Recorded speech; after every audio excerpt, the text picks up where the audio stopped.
Welcome, everyone. Thank you for joining. I'm very happy and slightly nervous to be hosting this panel today. So our topic is combating sexism in juggling below the surface.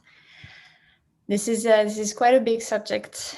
So we're gonna try to explore it a bit deeper than it's usually possible in like social media or in person. We're gonna wonder, why do we still need to talk about this? What are the things we can't say and why? And what we could do to get towards safer and more equal communities. First of all, I want to say a big thank you to the IJA for creating this space and giving us the opportunity to have this conversation here. Yeah, and thanks for that, Flo. And just so everybody knows, the IJA wouldn't be able to put on panels like this or like Race and Juggling or the festival itself or anything like that without people's support. So if you are able to help the IJA here continue to render assistance to jugglers, go donate now. You can head over to the festival page and there's a donate button in the upper right-hand corner. So thanks a bunch. Oh yeah, and there's that sweet link.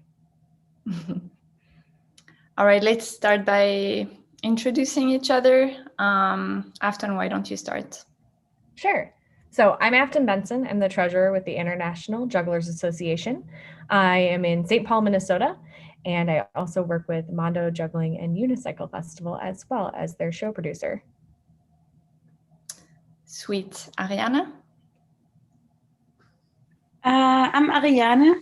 I juggle balls and I am at the moment in Austria doing projects on politics, like performative projects on politics and circus, like we're researching circus during National Socialism in Austria and doing a huge performance about this.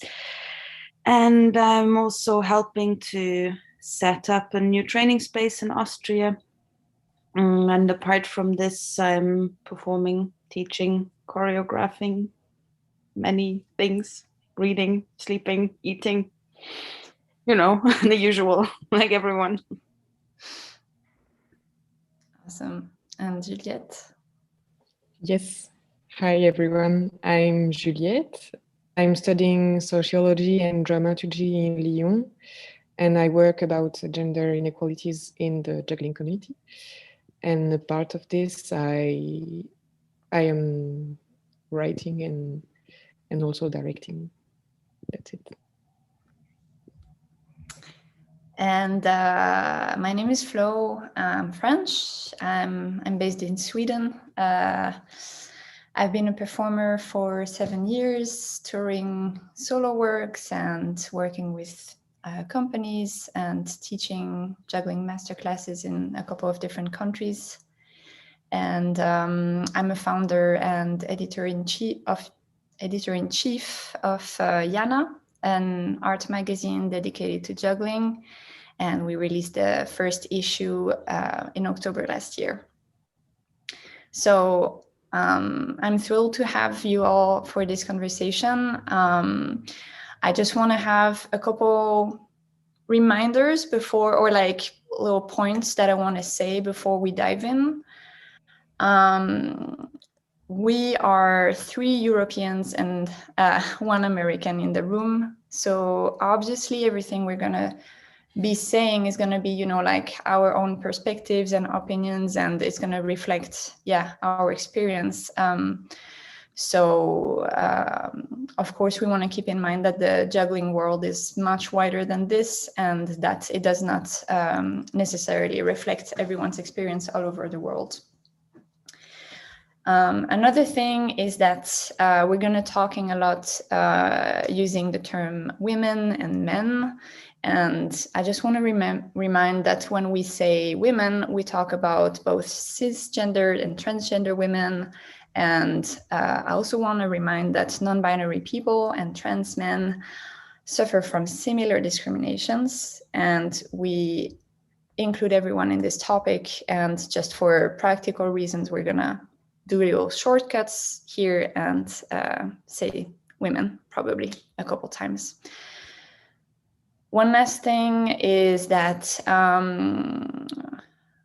we address sexism today, and that's going to be our starting point. But we just want to address that it's one aspect of many discriminations, and while we're going to focus on that today, we want to remind viewers that all other kinds of discriminations like racism, homophobia, fatphobia, transphobia, ableism, classism, etc.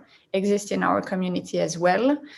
They intersect, which means that some people suffer from a couple of discriminations at the same time. And so our experience here, we are all for white women, is definitely not going to be the same to apply to every woman. So I just want to address that, and that all of these discriminations have to be fought. I'm very glad that the IJA had a wonderful panel about race and juggling yesterday, and I'm excited for more conversations on all these topics to come. All right, let's dive in. I want to start by hearing a little bit from each of you why, like in your opinion, why do you think we still need to talk about sexism? Anyone wants to start?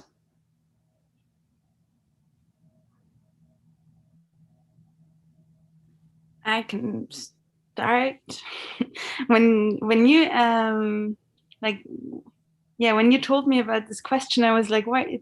It's obvious somehow," because for me, like, sexism by definition is trying to make itself not sexism, sorry, feminism by its definition is trying to make itself redundant.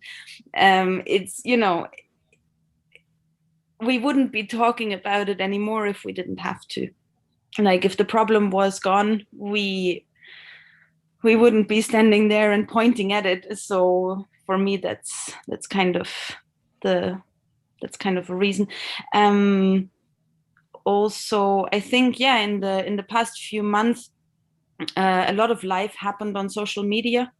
A lot of personal connections happened on social media, and the discussions that we saw like catch fire on Facebook and Instagram, like, they are the reason we're still talking about it, everything that's in there.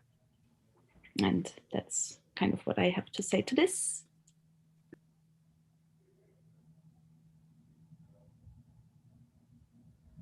Anyone wants to bounce on that?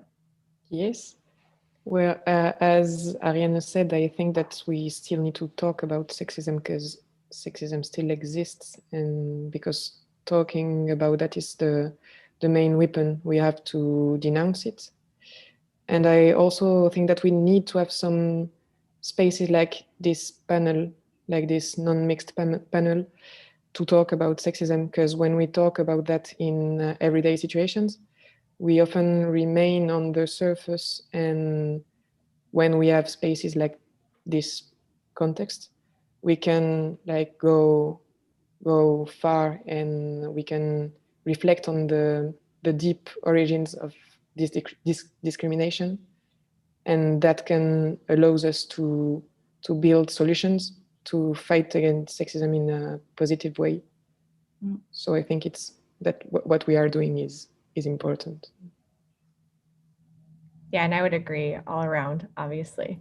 But for me, there are some people who are doing the work, but others who are not doing the work. And if the vast majority was doing the work needed to combat sexism in the juggling community, our community as a whole would be a lot stronger. There wouldn't be so many weak links, so to speak.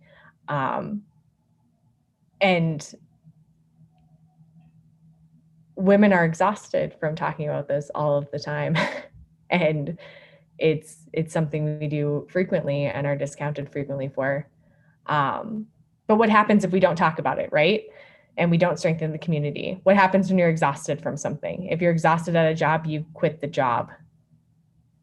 And so if we don't talk about it, and the women who are talking about it become exhausted, then they leave, and then the community has less people, and it's not as strong and diverse, and it's a bummer all around because we don't get to celebrate juggling together.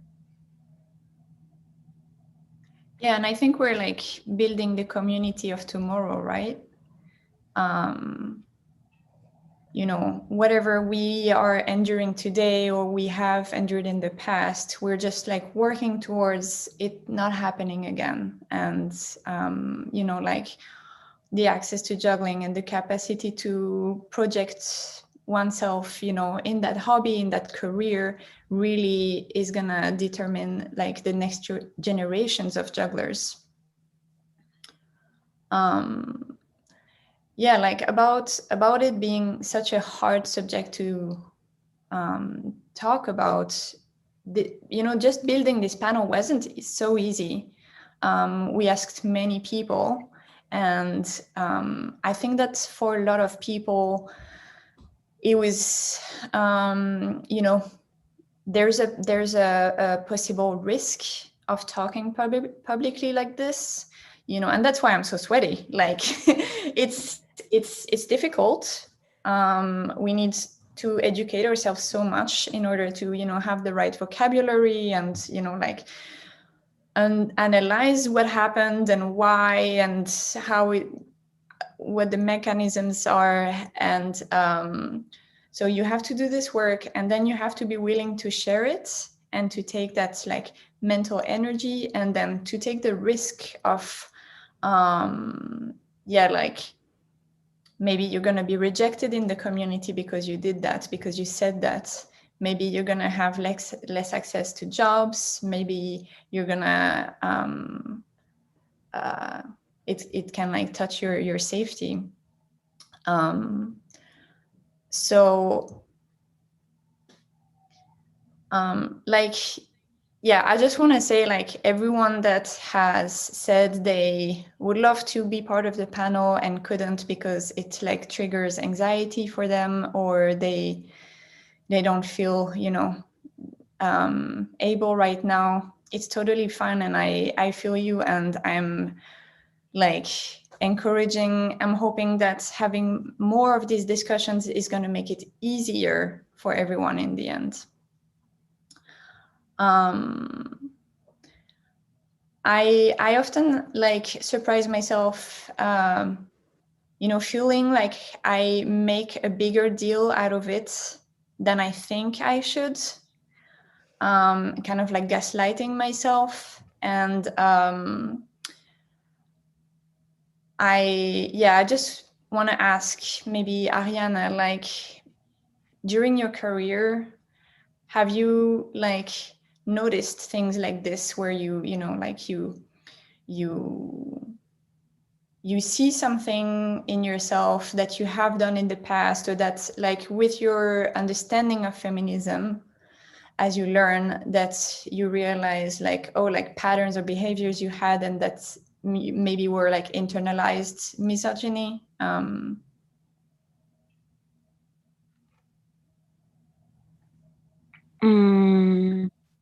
Yeah, my entire life, basically. Like,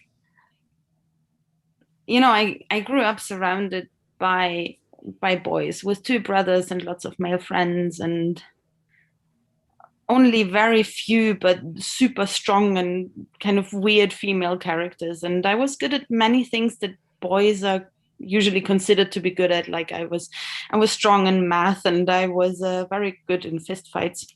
And you know, I was often the "you are not as boring as the other girls" kind of girl. I actually wasn't a girl, and I took that as a compliment.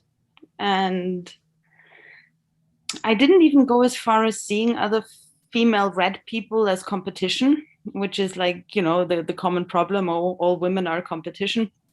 I actually didn't care much about them because I was cool. And in many situations I now understand as horribly sexist, I took the side of the guys. Like and yeah, also with juggling, I was very strong in trying to impress the boys, and this is changing massively now. Like, I see changes in myself and my career. Like, first of all, biggest, finest changes, I stopped working for male choreographers, and this is extremely positive. And learning more about feminism made me deal with some extremely traumatic experience of sexual harassment and abuse, and as a consequence also made me realize all the little and unseen mistreatments. And I realized I was not alone, and that's it made me more confident. It helped with anxiety. It opened up new ways of thinking, and I was facing also in my professional surrounding, and it helped me get real connections with other women, actually a lot of them. And now I wouldn't know how to live without the support of all of these like stupidly amazing women around me. And I am now working almost exclusively with women, I have to say, and it's making me very, very happy. It's a very good environment to be working in, to be exercising new ways of non-hierarchic structures of teams and things like this. And I also look more to women for advice. Like, I read a lot more books by women, find new solutions. So this is really cool. And I guess it now changed a bit, that these days I'm not much interested in guys anymore. And now I feel like I need to be working on this. So that's probably the next step to take. And Yeah, I totally share your experience. I've had really similar, like journey, and maybe Afton, do you want to say something about like, this, what Ariane was saying, how sometimes it's hard to, or like we look at the past and how we've been with other women, and this contrast in the like men's camaraderie and like sorority between women that feels to me like it's brand new. I don't know. Yeah, totally. And this is something where men are very frequently like applauded and awarded for having like connections with one another.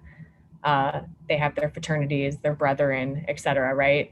And then, for example, you walk into the juggling space, whether it's a festival or your local community, and almost immediately somebody asks like, oh, are you dating a juggler? Like, why are you here? Is the question, right? That's the why are you here question. And then you feel discounted because you're a juggler already. You don't need to be there with a romantic connection in any regard. It has nothing to do with anything. But then, because society has promoted women competing and hating on each other in that regard, someone will eventually, if there's another female who is in a romantic relationship with a man, someone will be like, oh, better hold on to your guy, to that woman, which then just sets her up to be like, I have to mistrust that person for whatever reason, right? It just triggers that in your brain. And that is something that is really hard to overcome. And I've been fortunate enough in the juggling community that I have not felt that way about women, which is really great, but it is definitely how I had felt about women for a very long time in a variety of other things. And so I'm finding it's a lot better when you can build your own community of women as well as men, but where there isn't that feeling, where it's expected that you're going to compete with the other women in the room instead of building something with them. Yeah, when I was growing up in the juggling community, like 17, going to conventions, and like I was often the only one in the gym, the only like girl in the gym, or at least in the group of Parisian jugglers or whatever. And then, you know, like if you want to progress, you need to be in that boys club because that's where we get tips and stuff. So like, also you just don't want to be alone, you know, like you want to feel safe. So you want a crew, you know, so you like, and then you play the rules of the boys club. And I see myself being part of these, you know, like looking at the next girl entering the gym and being like seeing her as a target, you know, and playing that game. And I'm horrified to realize that I've been like this and that I didn't realize that that girl was me as well. Juliette, can you like break down some of the barriers that, you know, make juggling less accessible as a practice to women than men? Yes, I can. And I will answer your question with the work of a sociologist, Maria Carmen Garcia. She wrote a book called Artistes de cirque contemporain, and she repasses a lot of gender inequalities in different circus techniques and in juggling. So if you want to know more about that, you can look at her work. And she shows that there are 4 main barriers that make juggling less accessible to women. Firstly, the fact that when people begin to start to juggle, most of the time people juggles alone as an autodidact or in a self-taught community where peers practice together and exchange tricks with each other or information about conventions or things like that. And self-teaching and peer learning is a particularly masculine mode of socialization, whereas women generally prefers to learn with a teacher. Well, these are generalities, of course, and it's constructed preferences, socially constructed preferences. And for Maria Carmen Garcia, wanting to learn alone without a teacher is linked to a desire of self-engendering, a desire to having been born by yourself without a mother, and that's properly masculine. So the fact that juggling the juggling information and knowledge generally is generally given in self-taught communities makes that it's less accessible for women than for men. And another barrier is linked to the association of various qualities that are useful in juggling with masculinity, and in particular skill and the ability to use mathematics. First, skill is a physical and psychological quality that is highly masculine, and this can make that this association from of skill to masculinity can make for women the beginning of juggling more difficult. Sorry, my English is really bad and I'm really like exhausted, so it's a bit difficult, but it will be okay. You're great. You're great. And because of that, for women, the fear of dropping an object is like more difficult to overcome. Because if a woman drop an object, the fall and the failure is associated with her femininity, with her identity as a woman. And it's her presence as a woman in the community that is then called into question. And this can't happen for men. And for mathematics, Maria Carmen Garcia argues that the idea that there are connections between mathematical logics and juggling reinforces the conception of juggling as a masculine practice, because science is associated with masculinity. And in France, this is really visible in the places where groups of jugglers used to meet to juggle, because these places are often the campus of science schools. And even if it is changing, during a long time in these science schools, there were more men than women. And this increased the invisibility of women in the juggling community. And the last barrier is related to the importance of the internet in the diffusion of juggling knowledge. This is a barrier that is falling because the use of the internet is changing.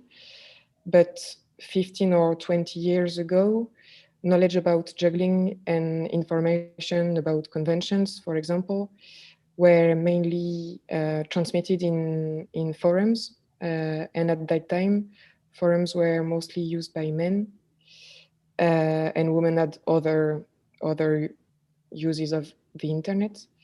But today it's changing because juggling videos and information are mostly published in social networks.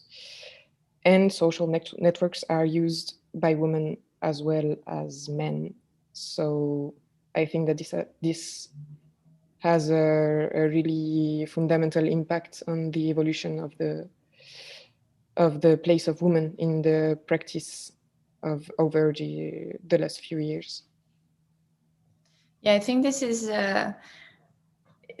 like really clear with a lot of small actions that are coming now from social media, and I'm really thankful for them. You know, like even though they have all their downsides, there's so many great things that we've seen and appear, and like actions, you know, like Ariane, I think about you, you know, like directly with this list of women that women jugglers that you started, and then you just, you know, like you're not afraid, you go and throw this big ass rock in the puddle of, hey, how about putting a quota on top 40 rules just one day before the vote? But I mean, like, this is great because these are conversations that we need to have and that are so scary. And, you know, I'm all like, you know, rooting for you when you do this. And I wonder, like, Afton, you're really good at supporting people online, like in this kind of context of like just like how do we do that? How do we do when someone takes a risk online, but it's true in person as well? And how do we support them and, you know, like show without taking the space of talking above them? And this is, you know, both for men and women. Like, how do we do better? Yeah. So what I've noticed moderating one of the juggling spaces on Facebook, and then also just in some other groups, the best way I've seen online to not just add, and I'm going to say noise, and I don't mean that in a negative way. I just mean the original poster posted this awesome thing, right? And people start to talk about it, and they engage with negative conversation or unproductive conversation.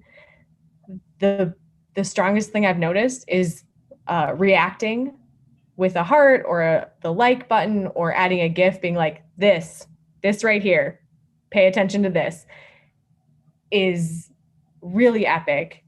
And it doesn't take up a lot of extra space. So as a person who is moderating a group and trying to weed out people who are harmful to the community, or to be like, hey, don't talk to people like that, there aren't extra hundreds of like, I agree with so-and-so and here's my experience, which is also valid and real. But if we really want to dig into something, that's a really great way to do that, especially since that person put themselves out there and took that risk. And in person, it's kind of the same thing. So say I told a group of friends about a negative situation that happened in the juggling space. If that group of friends reacted negatively or as negatively as people really are comfortable doing on the internet, I wouldn't hang out with those people anymore. I also wouldn't tell them anymore. But say they're on my side, they understand, they're being supportive, right? And they share with someone else, hey, don't do that. So-and-so told me about an experience they had and it made them feel terrible. And that person then reacts negatively. If they continue to be like, no, this person who was affected is right, and backing that narrative instead of engaging in the like, well, what was she doing when that happened, right? Well, what was she wearing? Was she, did she look like she was inviting questions about her juggling pattern? Like, none of those things are relevant. So just ignoring those things and be like, that isn't what's relevant here. What's relevant is they asked you not to do that thing and you're doing the thing. And being just clear and concise with people. I don't appreciate you talking to someone like that. I do not appreciate you talking about women like that. Hey, next time, maybe ask that person if they want advice before you just interject your advice on their pattern, right? Take 5 seconds to go, hey, would you like to, I noticed the thing about your pattern. Would you like me to share? And if they say no, don't be offended. Just say, oh, okay, cool. And move on with your day. It's not hard. Not hard, but doesn't happen so often. Not always, no.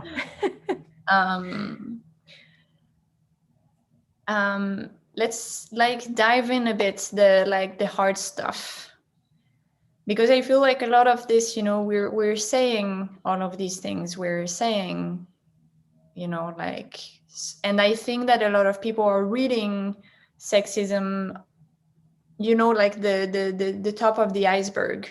We see it and we know it's wrong, but then I feel like there's this backlash, like the stuff that happens in the background that is so hard to talk about. So for example, when Ariane started this topic on Facebook about eventually changing the rules for the top 40, it started this huge wave of really aggressive comments of so I'm personally, it was really hard for me to witness it. I couldn't sleep. I was having nightmares. I had really high anxiety for 2 weeks. It led me to take a lot of actions, in my life. It affected my life. What happens in the juggling community it's not like a magical bubble where the rest of life stopped happening, and so I'm curious, Ariane, would you be fine sharing with us a bit how this went down for you personally?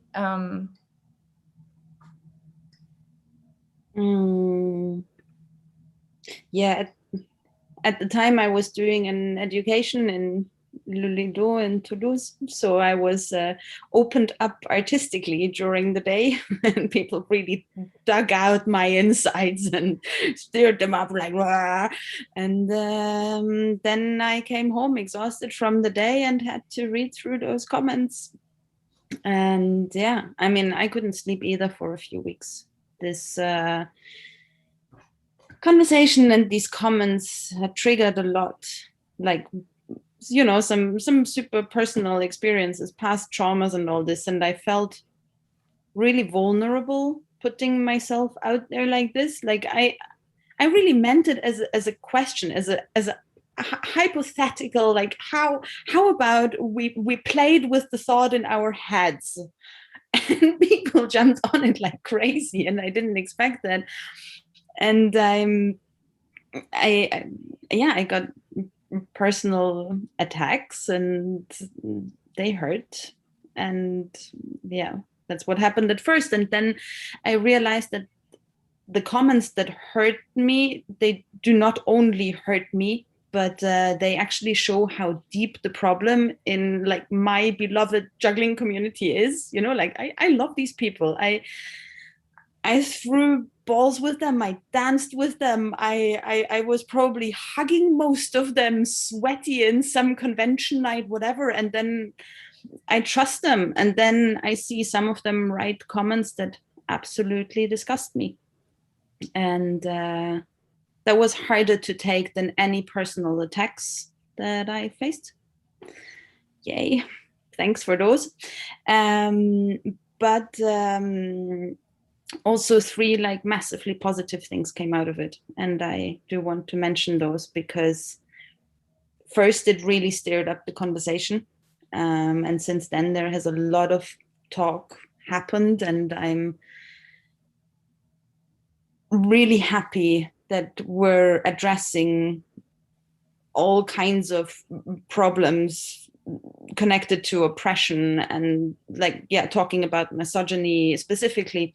And then what also happened is it connected and reconnected me to so many amazing women in the community, and also a lot of not men, lots of people writing to me, thanking me for it, telling me their stories. Some of us like really getting connected in the background, talking about, okay, how shall we reply to this comment, and what's the smartest way to reply to that, and how to deal with this. And that, yeah, it simply felt amazing. And that is also huge. And I really thank Luke and Juliane for this, that the rules of the top 40 changed. And what came out, like the result was incredible. All these amazing new people on the top 40 list, like some people I didn't even know about before, juggling styles I hadn't witnessed. And like, what worse can happen apart from everyone profiting from this newly found diversity and yeah, all those new influences we suddenly have access to. Yeah, so it was horrible, but I would do it again. We appreciate it. Sorry already. Yeah. For the next one. No, but totally. Like, so during these weeks, I had the urge to do this thing that I had in mind for a while, but I wasn't sure. Like, and I finally did it. I created a group on Facebook that it's called Juggling Without Patriarchy. And it's not open to cis men, but anyone else is welcome to join. And I invite you to come and join us. It's a really nice space. And so like I created it during that week because we were exploding of we need to talk and not have this noise of like people not understanding why it's important, or people complaining and not seeing their own privilege. And so we created like this taking 5 seconds to read any of the other comments that had already been said 300 times. Yeah, exactly. And one thing that I didn't expect was people started just introducing themselves in the group and putting a video of themselves juggling and saying something about they're juggling. And so I discovered so many jugglers that I had never heard of. Oh, I'm a juggler since 20 years, like professional juggler, and I've never seen them. And oh, like I love to juggle, but I don't feel so comfortable putting my videos online because I get all these weird comments. So there, finally, we had a space with super nice juggling, super interesting discussions that were not about feminism or whatever, that were about how about making awards for juggling videos, how about like changing, and thinking juggling. And that was really nice. But still in those spaces, and there's still some things that are too hard to talk about for different reasons. There's some things that we can't talk about, like abuse, like physical abuse, abuse of power from people in the community that maybe people look up to, and they don't want to hear anything bad from their idols. Or if you are not so recognized in the community and you come up and you say something, people are not going to trust you. Or like, there's a lot of things also for your safety, for legal reasons. There's a lot of stories that are not being told. So we obviously, I'm not gonna like, you know, throw anyone under the bus right now and like tell a story that cannot be heard. So I want to invite maybe Juliette. Can you like, you know, give us a bit more like a less vague explanation than what I just did, and like give us some kind of like fictional story so that we can understand the mechanism of what can happen in the shadow and that we don't hear about so much. Yes. Well, I can tell you a fictional story inspired by several real testimonies. And in this story, we find the 5 points of the abuser's strategy, which is described by feminist Caroline de Haas. And these 5 points are isolation, devaluation, inversion of guilt, threat, and entering impunity.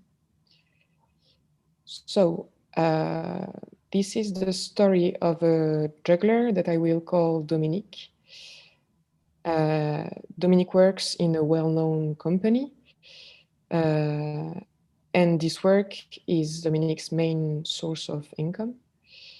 And the director sometimes makes some inappropriate remarks, but always in a joking tone. And so neither Dominique nor any of the other performers there to point out to him that what he says is inappropriate. Also because the director is a very well-known juggler in the juggling world. And moreover, on the day the creative work started, the director gathers all the performers in a room, and he told them that the work will be difficult, that there will be difficult things to live through the work, and that if the performers were not ready, well, it was better that they left right away. And the director adds that if the performers piss him off, well, he could destroy their careers, because he has friends in high places. And so this threat prevents the performers from talking about the director and from about what is happening during working hours. So here is one of the 5 points, the threat. Secondly, the casting has been done in such a way that there are dissensions in the group. People don't get along, and Dominique can't find any friend in the group of performers. And sometimes the director asks Dominique to do some individual trainings, whereas trainings are usually in groups. And this is a way of isolating Dominique. So here is a second point, isolation. And the director uses these situations of isolation to abuse Dominique and to repeat that he will destroy Dominique's career if he or she talks. And after that, the abuser devalues his victim. He tells Dominique that his juggling is not good, that the reason why they cannot progress in the show is that Dominique isn't good enough and that he's a rebel. So the director tells Dominique that he rebel against the instruction the director gives him, and that's why they can't progress in the show. And here the aggressor reverses the guilt. And finally, the aggressor ensures his impunity. He is validated by the institutions. He gives an image of himself opposed to the image of the aggressor, so that people would be surprised if his victims speak. So finally, Dominique leaves the company, but he or she continues to have nightmares and insomnia. Dominique needs to move away from the old workplace, from where he or she lived. And Dominique needs to do hours and hours of psychotherapy to regain her or his self-confidence. Dominique is afraid to talk about it because the few times he or she has talked about it, people didn't believe him or her, or didn't listen to him or her, because for many people the director is an idol and people don't want to hear something negative about him. So the abuser has managed to ensure his impunity and to have public opinion with him. And that's why it's really difficult for Dominique to talk about that and to deal with the courts. So that's the story of Dominique, which is a fictional story, but which can happen really in our juggling community. Thank you. I think this is a good invitation. Like I wanted to have a story like this one says as an invitation for everyone to, like, see, is this something you recognize? Is there some aspect you recognize of something you've lived yourself, of something you've witnessed, of something you've heard of?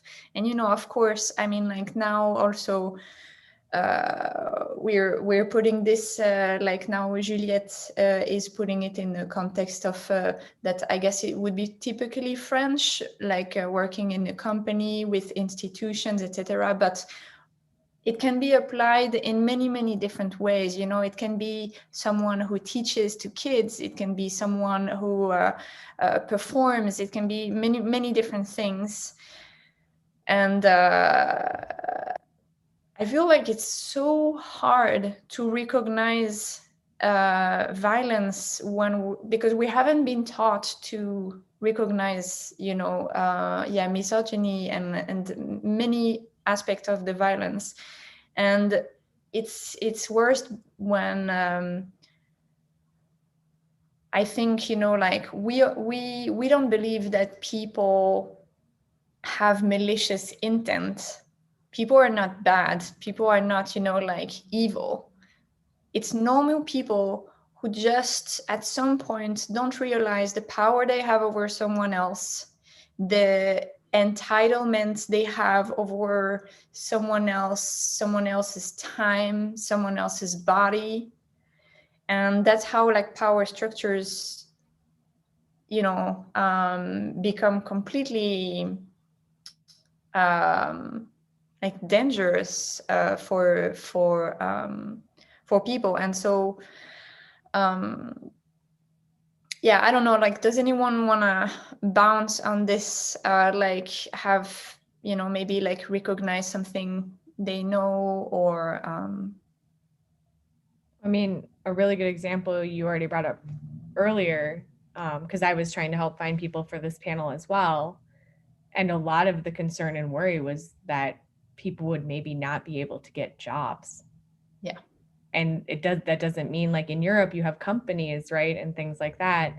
In the US, we have a bit less of that, from my knowledge and understanding. But if, say, you're a contract performer in the US and an agent hears that you're a difficult person because you won't tolerate somebody screaming at you during a rehearsal, and then they find out you're out there doing like panels on sexism and talking about how to strengthen the community, that's a danger. And that's not even a physical one. And then if somebody is, say, physically assaulted at least in the US, you have to be really careful about how you talk about it and who you talk about it with, because it might jeopardize your chances of actually having that person like go to jail if they actually assaulted someone.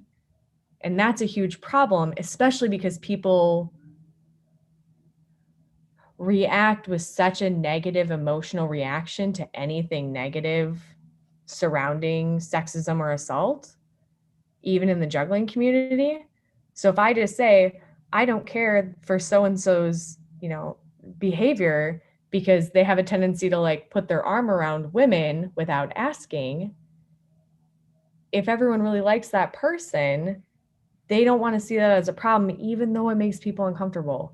And it's not a, you need to go to jail problem. It's just a, hey, just recognize people want space problem. And so there's all of those things that are piled on top of that too. So that's why I think these panels are really important and really helping, because people are finding more tools and ways to bring up things in a way that's safe for them. And that's really good. And I think the more we talk about it, even though it's really, really hard, the easier it will get for everyone to swallow when something comes up. Yeah. Yeah. So do we have, a couple of tips of like, I mean, we already said about how to help when someone is trying to say something, and how to support them with likes and hearts, and raising our voice next to them. And Ariane has, pointed some positive things that have come out of this hard situation. Is there anything else like that you have seen recently in the community, in conventions, or some things that you have found really positive and kind of, like a clear pointer that change is happening? Juliette? Yes, I've seen several cool initiatives in the community. For example, at the last national convention in France, there was a workshop on male contraceptives, and that's really great. And I noticed that there are globally more initiatives within the community, in associations or in jugglers groups or in conventions, than in the institutions. And institutions and companies have less, they have less cool initiatives. I see that more in the community. And I think that it's great that it's coming from the community, because it's like more, I think we have more legitimacy. Do you say that? Yeah. Yes. Yeah. Okay. Thank you. When it comes from the group, from the person that are concerned. And yes, that's great. Yeah, totally. I've seen some people talk about events that have like clear codes of conduct. Have you seen that in events or in like juggling clubs? Yeah, it sounds like the flow community in the US, a lot of their festivals and gatherings have codes of conduct. So I've been trying to work on building some of those for local festivals, or at least like putting together a list of, here's some things you could do, like just so it's out there. And that's been encouraging to hear from people. Still trying to get someone to send me it. So if anyone has a code of conduct, I would love to see it. If you want to send it to me, it'd be great. Yeah, making this stuff is so much work. So much work. It's so much work. And who is doing it? It's us, it's the women. Like, this is yeah, a lot of mental work, you know, like Ariane was saying, that now you're like inspired by women and just listening and reading and watching women stuff. And I think we all need to go through a phase like this where we're like, wait, how come I've been nourished only by stories written by white men all my life? Like how can that not influence what I think of life? Who else wrote stories? Maybe I have to dig a bit more to find them, but there are so many.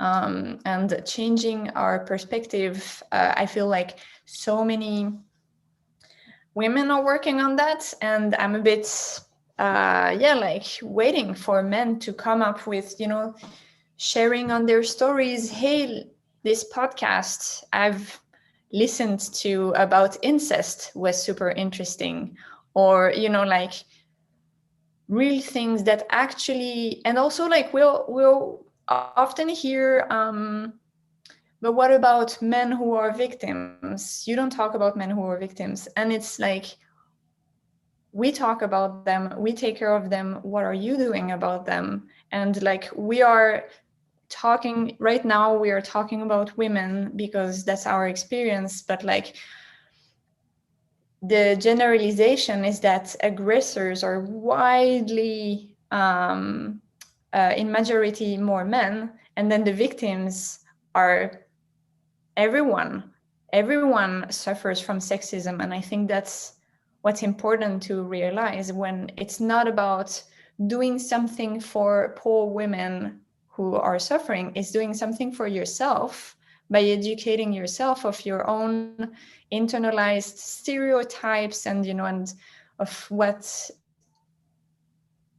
masculinity and femininity mean, etc. Definitely. And we've got it looks like about 5-ish more minutes, and then we'll move into questions and answers if people have questions. Otherwise, we can just continue our conversation as well. And our awesome chat moderator will line those up for us because they're being great. So yeah. We haven't read the comments directly, so that's why we haven't interacted. So we wanted to, you know, have this first phase of just being between us, and now we're gonna like take some questions from the outside. But maybe Ariane, you have something to say before? Yeah, because I wanted to add like things in the community that you notice that seem like this is having a positive impact, or that are having a positive impact on me. And I noticed a huge thing this winter when I was back with like people from circus school who are now in circus school. They are only 10 years younger than me. And I watched the women there a lot, and I got jealous in the most positive of all possible ways, about how confident they are, about how strong they are, and how much knowledge about the subject also they have already internalized because of like the books they read and they had access to, because of the podcasts out there and all this. So this is a huge this had a huge impact back on me, seeing that women only 10 years younger than me already have a different behavior around that whole thing. And I really, really love that. And I want to thank them, kind of like, yay, you're amazing. that's so cool. So cool. Yeah. Is everyone ready to go into some Q&A? Yes. I'm gonna be running the questions out of the chat from Morgan. It sounds like there's a lot of interest, Juliette, in your research, and also if you would be able to type in the chat so that the moderator can put it back out into the conversation, the name of the author that you were talking about and referencing, and then if there's anywhere people can find your research, people want to know about that. So we'll get that out to folks. Let's see. One of the questions we have is, what are some ways men can preempt these issues and make our juggling spaces not safe for sexism before issues happen, or even in a coincidentally all male spaces? So even combating sexism in a space where it is just all men. Who wants to take that? I think it goes a lot with like educating yourself. That's a bit like what I was saying just now. You know, question gender, question like why you're thinking a certain way. If you hear something that makes you go, oh, I wonder why. I did this the other day and a male friend pointed it out to me. I said, well, maybe he just wasn't man enough to talk to his wife. And he's like, hey, that's not cool either. And it was not, but it definitely was what I thought initially. And so backed up the conversation. The point was they were bad at communicating. That was really the gist of it. Had nothing to do with their genders or roles in relationships. So taking that time to think about that, or just bouncing ideas off of somebody of like, why would you say that about that? Yeah. Whatever the thing is, I think the can thing be is, really helpful. We've been raised in, a patriarchal society, the same way that we live in a capitalist society. From the moment that you have to pay rent, that the supermarket is capitalistic, you cannot entirely, be outside of that system if you want to survive in that system that exists and that has built all your education, everything that makes you who you are and like how you understand the world right now. So of course, it takes a lot of time to unlearn these things, to build empathy, understand, like connect to your own emotions. I think that's kind of like where the work starts. Before going and acting, like how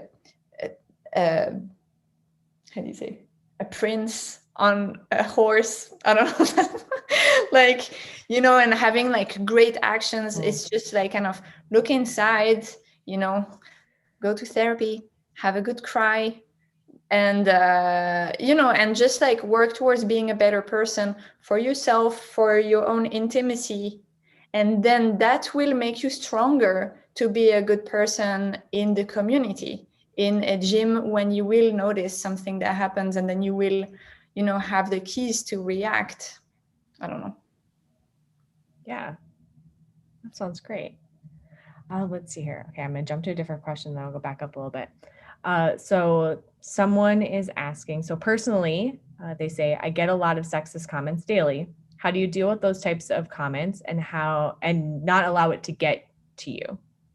So how do you deal with sexist comments and not let them get to you? Screaming in a pillow is pretty good.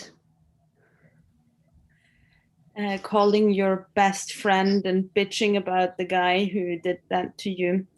I find it like on the internet, I've had good experiences with clearly stating my border again and again, and if necessary, again, and repeating myself again. And then there is amazing people like Afton who just delete things. So thanks for that. But it also helps me to state the border, to state like, this is a comment you're allowed and this is a comment you're not allowed. Because this way I learn myself where these borders are and I start believing in them, which makes me appear in a different way. And I realize I get those comments less and less. Even though I'm not dressing differently, I didn't change, apart from the way I think about myself and the way I clearly state where people are allowed to go and where they are not to go. So I think that helps, or it helped me. It can also be very helpful in that regard to like repeat those things to yourself in a mirror, which sounds really cliche, but until you're very comfortable saying, I don't care for that behavior, or I'm not going to let that get to me. That can just be really affirming, especially if you're talking with somebody too about it.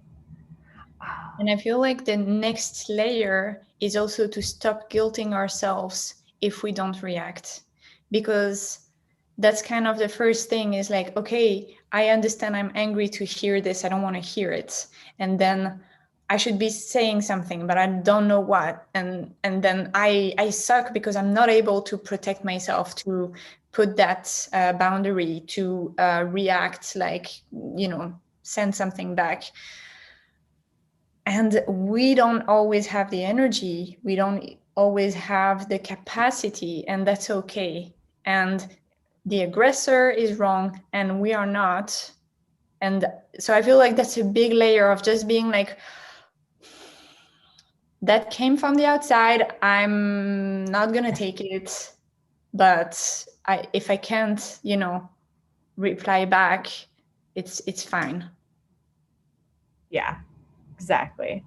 I'm going to combine two of these questions, so give me just a hot second to read them and repeat them in a fashion because they kind of tie together. So someone is asking, what are common ways that well-meaning men screw up and actually aid the sexist while being sure that they themselves are not sexist? And so in addition to that, and this is where a nice example, which I have personally, and I'm sure you all have ones too, this kind of ties in. The juggling community can be very loving with lots of hugging. However, this has created many uncomfortable situations, as in the moment, this is often done without consent. What can be done? So I have a really quick example of an individual who came up to a female friend of mine. And this person is very much a person who's not necessarily huggy, but like arm on your shoulder kind of situation. So still touching someone without consent. And my friend said, hey, so-and-so, it's really good to see you. I don't actually like to be touched without being asked first. And he immediately said, oh, okay.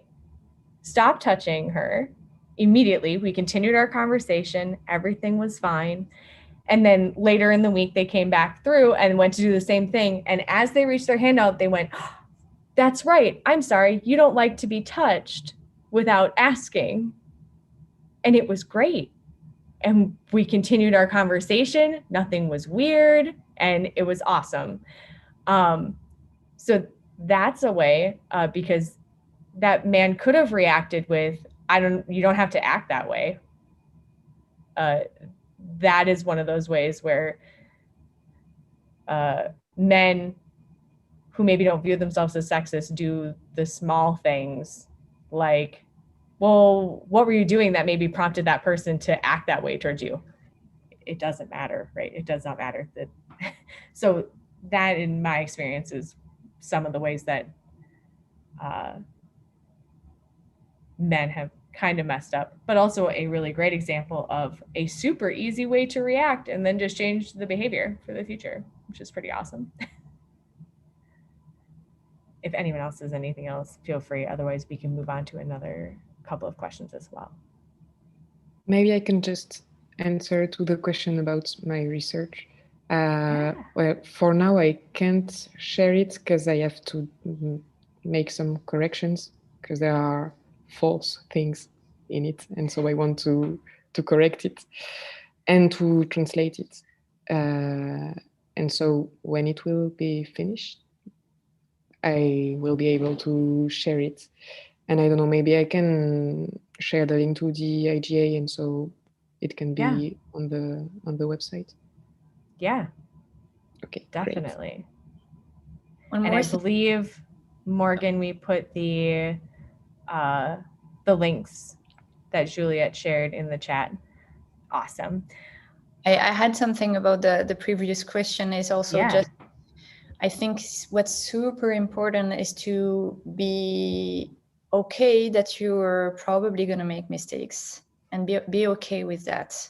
And here, when someone tells you you're making a mistake, but also don't put all the weight on us to tell you, that's why you have to do the work to go find out. But like, I have so many really good friends, jugglers, who are really like willing and stuff, but they don't realize that they're maybe a bit condescending or a bit, and I'm a bit tired of saying, like cutting them all the time and being like, well, you said this that way, you could rephrase it that way, and it's really, really tiring. But when we do, please, just hear it. If it was offensive, apologize and don't justify. Like, just, oh yeah, thank you for informing me. I'll take it. No, just like the example you said, but that's super important. Yeah. Also, something along that line, if someone's taking a minute to tell you that something upset them, they're probably doing it because they care about you and they probably respect you as a person. So they're probably telling you because they don't want you to continue to display those negative behaviors. So other people also don't feel negatively. Yeah, they're doing you a favor. Every now and then. This thing of not asking women or other people to do all the work for you. I get so much, like, after all the big social media discussions, I get so many people writing to me like, oh, I want to educate myself on the subject. Can you send me some of the articles you quoted? And like, where did you get this thought from and that thought from? And like in the beginning, I was always sending back links and like, okay, this article from that paper and this is the book and da-da-da. And then I was like, but why? Educate yourselves, really. Like, I'm sorry, I did the work too. You do it too, especially men, like white cis men. Go read the articles. Google them, search for them, read the books. It's not that hard. Like, we all manage, so you can do it too. And don't ask us to do it for you. Like, we don't have to. And we're already putting ourselves out there doing the thing. Yeah, exactly. Yeah. So if you want to help, go do it. Having the experience, for example, of sexism doesn't give us the clues to learn about it. Like, we had to, like, when we had a discussion, to prepare this panel, and like, we have so much internalized sexism that we see that how we were before, and still now we correct ourselves all the time. And it doesn't come out of a magic hat of, well, we have a secret place where we have all the answers and we want to make it hard for you, to find them. It's not that. It's really that, like, we are also clueless. We have been for many years. Why is my stomach feeling kind of weird when someone says that? Maybe I'm just have IBS, whatever, like, and it takes us going to therapy and doing the work to realize, this person made a comment on my body and it wasn't nice. And so I feel bad. And that, like, it's not magical. But if there was a magic hat, though, like, I would be the first person to like throw it at everyone. Like, just look in the hat. The hat's the internet currently, and looking inwardly. Awesome. So let's see here. Okay, so looking at sport competition. Oh yeah. Also, if you have more, keep them rolling. So this is about competitions in juggling, and it says looking at sports competitions, they usually divide by gender. So is there any way this needs to be applied in juggling? If someone wants to start a competition, should this be considered or not? Do we want to discuss any pros and cons with that? You can definitely scroll back through Juggling Home and read a lot of opinions about the top 40 competition, and get opinions. In my opinion, if somebody wants to compete and the competition set up the rules of you need to meet X, Y, and Z skill standard, you don't necessarily have to sort it out by gender. they met the skill requirement of the competition. Ariane? The problem, like, I'm all for mixed competitions because I simply feel that why not? You know, but on the other hand, very often competitions, like as you say, skill requirements are made in a way that they favor typically male skills or considered typically male skills. So so this is a bit of a difficult thing then if you really put it on, like if you really make it about skill, then please do mixed competitions, but make sure you also diversify the skills. Not like Yeah, I mean, I think this whole discussion, you know, like can go really far in how we define juggling, right? Like, how has juggling been defined? Who has defined what juggling is, what technical juggling means? And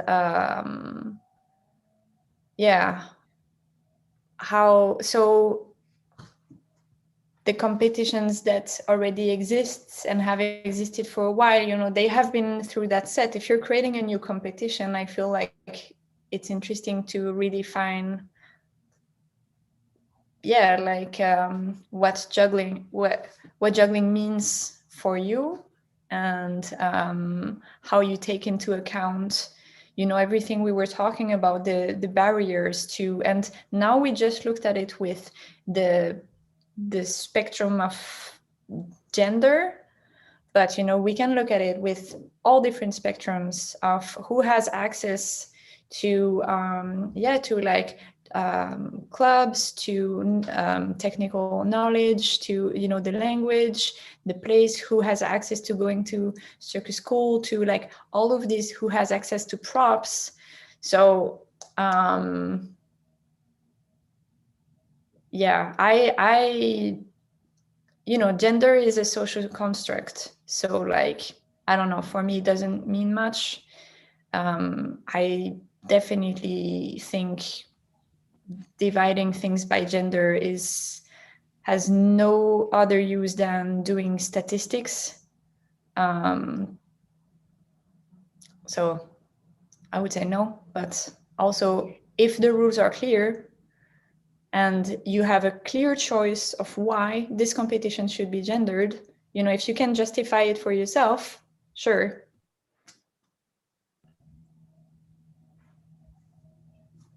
Yes, yeah, Juliette.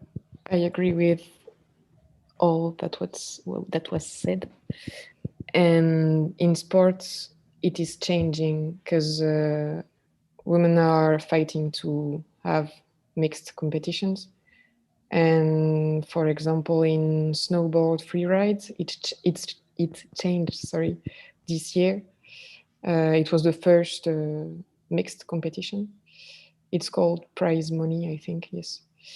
And if you want, I can put you an article about that. It's a really little article, but it's interesting. I put it in the chat. So it's changing in sports. Yay. All right, let's see here. We have a question that says, how do I decide which communities to stay in and hold feminism values, or leave because it's toxic? Which is a super good question. Yeah.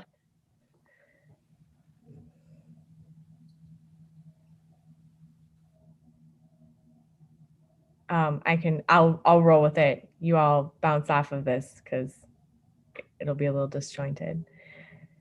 For me personally, I am a person who is very, very willing to throw in and try and make the community what I want it to be. And that is new to me.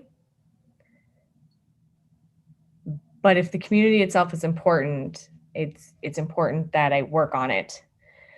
That being said, I think you've noticed probably in this panel that we haven't been like going around with pitchforks and torches and being like, throw men out. Because that doesn't work either. And so what Flo had said about needing to be able to understand that you'll make a mistake and people will make mistakes, that's fine.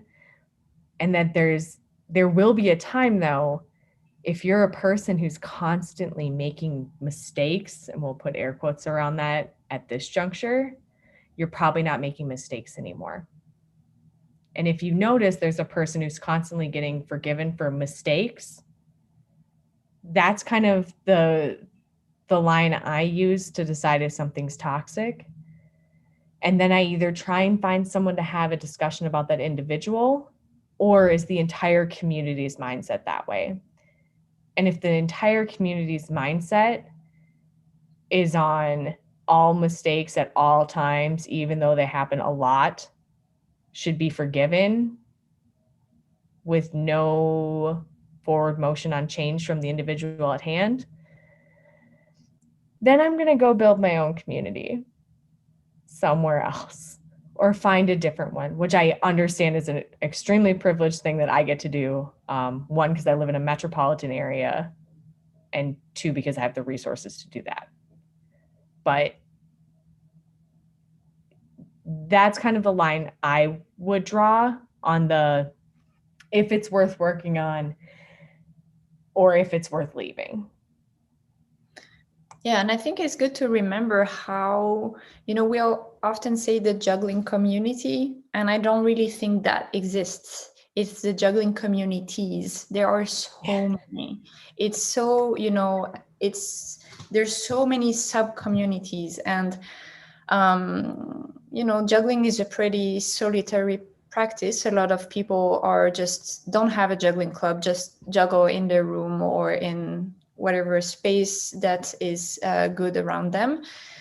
If there's a club near you where you feel uncomfortable, of course it's better to be with a club, but if you don't feel comfortable there, maybe connect with jugglers online or connect with jugglers like in different ways. And, I don't know, there's communities by props, communities by regions, by language, by affinities, and I think it's fine to not necessarily be in that big, like when a couple of years ago I left Juggling Rock, like this group on Facebook, because I felt like that group wasn't safe and how do you say bienveillant, like with good intentions in the group, necessarily. And why was it so hard to leave? Because it's the bigger group. So on Facebook with Jugglers, so I felt like I was leaving this big thing that's happening and I'm gonna miss the party, and I think that's why a lot of people don't want to leave, because it's and they would rather close their ears and let a bunch of stuff pass that they don't really agree with, but okay, and stay with the party, but so that's what I did when I created this group for women and gender minorities. And I think, that's what I did when I created Yana, my magazine as well. I felt like I didn't have a media where I was recognizing what I love myself. So, I created it. And again, it's, out of privilege that I have the capacity to do this. But I think with internet, there's really possibility to reach out to people who you will have better feeling with. Definitely. So this sort of ties in with the question that we're on currently, and I believe, Ilya, correct me if I'm way off on the time, but I don't think I am. This will probably be our last question before we wrap up. So it's a lot easier to ban toxic people online. How do you handle toxic people in an offline situation, such as festivals and conventions? Right now, they're often avoided, But do you know of a better solution? Oh yeah, Juliette's here. Get it? Yes. This last month in France, there were a movement of occupation of theaters to fight against the social destruction of the destruction of the social protection by the government. And in Lyon, the opera was occupied, and I went to the occupation. And we made a group that was like a group of care, and there were people responsible of this group. And when someone was problematic, when there were toxic people, we just said that to the care group, and they banned the toxic people. So we had this solution to protect the movement and to protect ourselves, and it was really great. It functions well. It was cool. Did they just go and talk to the person and be like, here's why, now leave? Yes. Cool. You need a lot of strength to do that. Mm-hmm. And I feel like that's why, we need to talk about these things and, like retaliate. That's why we have this group that feels like a safe place where sometimes we post we don't say anything. We just say, I just had a really violent experience right now and I feel terrible. And then everyone sends hearts and we feel a bit less lonely. And I think there's a lot of situations, as we were talking about, like this fictional story that you were talking about, Juliette, where we can't really react because the person has some kind of power, some kind of, maybe it's just that I'm smaller than them and basically I'm afraid that they're going to hit me, or, like many reasons why sometimes it's really hard to handle offline situations. And I think that the more we have awareness, the more we learn each person to recognize these things, to feel like this person is being very quiet. Why? And we just have an ear out on recognizing things, and then we can put a bubble around them and protect them. And I feel like it's really about breaking the isolation, because a lot of time we're not going to be able to throw the person out or to say whatever terrible thing they did. So it's just about at least making that the victim is not alone, and if we are the victim, making sure that we reach out to save people. And and that's something groups can do and juggling communities can do, is so if you have the expectations of the group, right, those social rules of the group you're in or where you're going, etc. When you have that, and people who are toxic are going to learn, the more we talk about it, the more we put these guidelines in place, that they can't continue to do those things and that they will be asked to leave if they continue to do them. And you'll have a more united front, which is a really short way of saying all of that. But we are just about out of time. Yeah. So Flo, do you want to button everything up and then I'll do my IJA sign off? Yeah, I'm so thankful for everyone involved in making this conversation happen. In the people I learned from making podcasts, writing, making videos, having a lot of one-on-one conversation, telling me their stories, and leading for me to be able to recognize these stories in myself. And so I just want to say thank you to everyone for making this happen. Thank you to everyone who is watching, who is listening, and let's keep talking about it. Yeah, let's keep talking about it. And Florence, thank you so much for hosting and being outstanding. And once again, if you all have the ability to continue to support the IJA so we can continue to do things like this and pay artists and performers.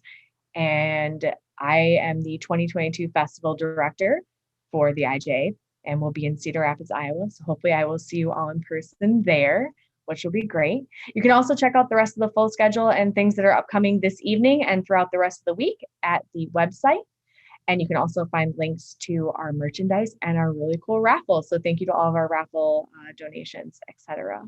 Thanks, everybody. Have a great night. Thank you. Good night. Thank you. Thank you.